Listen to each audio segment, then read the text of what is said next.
ए सियाराम सजनों, पहाड़ों पर रहकर सांसारिक जीवों में नवचेतना का निर्माण करने वाली हैं माँ स्कंद माता देवी। नवरात्रि के 5वें दिन इनकी पूजा की जाती है। कहते हैं इनकी कृपा से मूढ़ व्यक्ति भी ज्ञानी हो जाता है। इनकी पूजा से मोक्ष का मार्ग सुलभ होता है। यह देवी विद्वानों और सेवकों को पैदा करने वाली शक्ति हैं, अर्थात ये प्राणियों में चेतना का निर्माण करने वाली हैं। ऐसा भी कहा जाता है कि कालिदास द्वारा रचित रघुवंशम महाकाव्य और मेघदूत रचनाएं माँ स्कंद माता की कृपा से ही संभव हुई। माँ स्कंद माता की उपासना से आचार व विचार में निर्मलता व सौम्यता आती है। पंचमी तिथि के दिन माँ स्कंद माता को केले का भोग लगाया जाता है। सिंहासन गता नित्यम पद्माश्रित कर दोया, शुभदास्तु सदा देवी स्कंद माता यशस्विनी। माँ दुर्गा जी के 5वें स्वरूप को स्कंद माता के नाम से जाना जाता है। ये देवी भगवान स्कंद अर्थात कुमार कार्तिकेय की माँ है। कुमार कार्तिकेय प्रसिद्ध देवासुर संग्राम में देवताओं के सेनापति बने थे। पुराणों में इन्हें कुमार और शक्तिधर कहकर इनकी महिमा का वर्णन किया गया है। इनका वाहन मयूर है, अतः इन्हें मयूर वाहक के नाम से भी अभिहित किया गया है। इन्हीं भगवान कार्तिकेय अर्थात भगवान स्कंद की माता होने के कारण माँ दुर्गा जी के इस 5वें स्वरूप को स्कंद माता के नाम से जाना जाता है। इनकी उपासना नवरात्रि पूजा के 5वें दिन की जाती है। इस दिन साधक का मन विशुद्ध चक्र में अवस्थित होता है। इनके विग्रह में भगवान स्कंद जी बाल रूप में इनकी गोद में बैठे होते हैं। स्कंद मातृ स्वरूपिणी देवी की 4 भुजाएं हैं।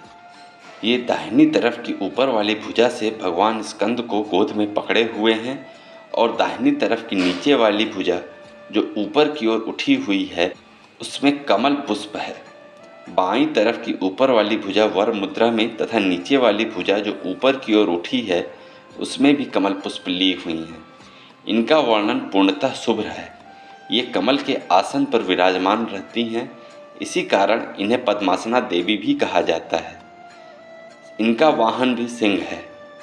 नवरात्र पूजन के 5वें दिन का शास्त्रों में पुष्कल महत्व बताया गया है। इस चक्र में अवस्थित मन वाले साधक की समस्त बाह्य क्रियाओं एवं चित्त वृत्तियों का लोप हो जाता है। वह विशुद्ध चैतन्य स्वरूप की ओर अग्रसर हो रहा होता है। उसका मन समस्त लौकिक सांसारिक मायिक बंधनों से विमुक्त होकर पद्मासना माँ स्कंद माता के स्वरूप में पूर्णतः तल्लीन होता है।